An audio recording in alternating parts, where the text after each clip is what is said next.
안녕하세요. 이번 시간에는 RF 펄스에 의한 영상의 inhomogeneity에 대해서 알아보도록 하겠습니다. 요구되는 선행학습입니다. 꼭 보시고 이 강의를 들으시길 권장드립니다. RF 트랜스미션 코일은 코일 시스템의 제일 안쪽에 위치를 합니다. 물론 안쪽에 쉼 코일이 하나 더 있기는 합니다. 우리가 보호 안쪽을 패시브 쉬밍을 통해서 호모지니어스하게 만든 다음 환자를 집어넣게 되면 환자에 의한 susceptibility, diffusion, J-coupling 에 의해서 또 필드가 찌그러집니다. 그렇게 찌그러진 필드를 액티브 쉬밍을 통해서 호모지니어스하게 하고 물 시그널을 잘 찾았었죠. 이렇게 해서 우리가 RF를 빵 때려서 영상을 얻으면 시그널이 죽는 이런 현상이 생깁니다. 이걸 우리가 B1 필드의 inhomogeneity라고 얘기를 합니다. 이렇게 B1 필드에 의해서 영상에 보이딩이 생기는 것을 호모지니어스하게 만드는 방법을 우리가 B1 캘리브레이션이라고 합니다. 잘 아시는 것처럼 우리가 자장을 높인 이유는 우리 몸 안에서 더 많은 시그널을 끄집어내기 위해서, 즉 SNR을 높이기 위해서죠. 이렇게 자장을 높이면 라모 프리퀀시도 커집니다. 우리가 때리는 RF는 전자기파이기 때문에 pitch라고도 할 수 있습니다. 그래서 자장을 높이면 프리퀀시가 커지고 프리퀀시가 커지면 상대적으로 파장이 줄어드는 이런 현상이 생깁니다. 여기 보시면 세 개의 파동이 있습니다. 오른쪽으로 가는 녹색 파동과 왼쪽으로 전파해 나가는 파란색 파동, 그리고 녹색 파동과 파란색 파동이 중첩이 된 노란색 파동이 있습니다. 녹색 파동과 파란색 파동은 앰플리튜드와 페이즈가 똑같은 파동입니다. 녹색 파동과 파란색 파동의 중첩인 노란색 파동을 잘 한번 보시면 제자리에서 가만히 커졌다 줄어졌다 커졌다 줄어졌다 이런 행동을 하게 됩니다. 이런 파동을 우리는 스탠딩 웨이브라고 하는데요. 이 스탠딩 웨이브는 보시는 것처럼 제자리에서 왔다 갔다 거리면서 어떨 때는 굉장히 큰 값으로 이렇게 중첩이 되는 경우가 있습니다. 이때는 녹색 파동과 파란색 파동의 페이즈의 차가 0일 때고요.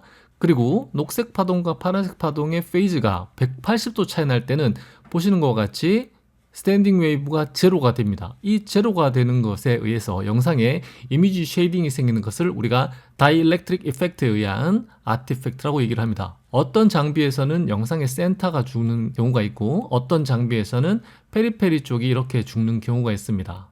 자, 이런 아티팩트를 없애기 위해서 3T를 공급하는 장비 회사에서는요, 유전율이 엄청 높은 물질을 가지고 있는 다이엘렉트릭 패드를 제공을 해서 영상을 호모지니어스하게 만들었습니다. 그런데 그 이후에는 이제 다이엘렉트릭 패드를 주질 않습니다. 왜냐하면 각 장비 회사별로 B1 필터를 만들어서 영상을 호모지니어스하게 만드는 작업을 진행을 했었죠.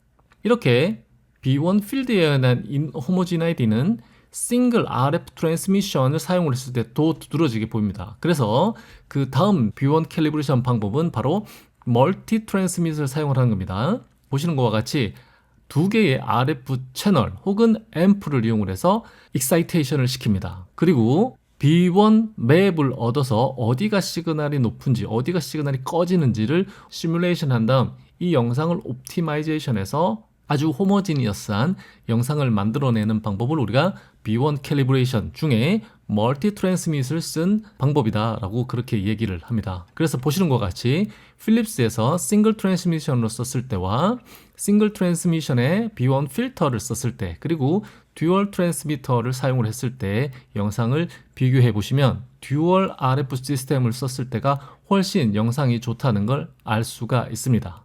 이렇게 싱글 RF 트랜스미션 코일을 사용을 하다가 듀얼 RF 트랜스미션 코일을 사용을 해서 듀얼로 RF를 때려주면서 B1 필드를 호모지니어스하게 만들었죠. 자, 그런데 이 듀얼 RF 트랜스미션 시스템도 발전을 하게 됩니다. 과거에는 똑같은 앰플리튜드와 똑같은 페이즈를 사용을 했었는데요. 그 후에는 다른 앰플리튜드와 다른 페이즈를 사용을 하게 되고 그 다음 버전에서는 토탈리 다른 RF 펄스를 때려줌으로써 B1 필드를 호모지니어스하게 만드는 듀얼 RF 시스템을 만들게 됩니다. 그러면서 패러럴 트랜스미션이 가능해지면서 줌밋, 포커스, i줌과 같은 FOV가 굉장히 작은 어플리케이션도 가능하게 되었죠.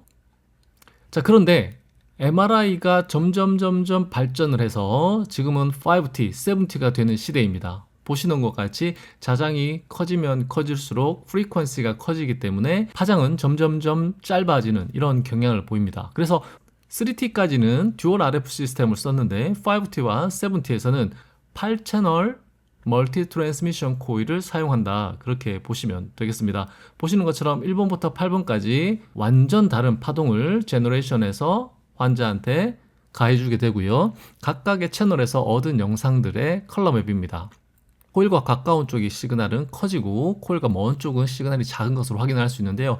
이 영상을 그냥 합쳐버리면 약간 얼룩덜룩한 영상이 나오는데요. 아까 앞에서 말씀드린 것처럼 영상을 옵티마이제이션 해주면 이렇게 아주 호모지니어스한 그런 영상을 얻을 수 있다. 그렇게 보시면 되겠습니다.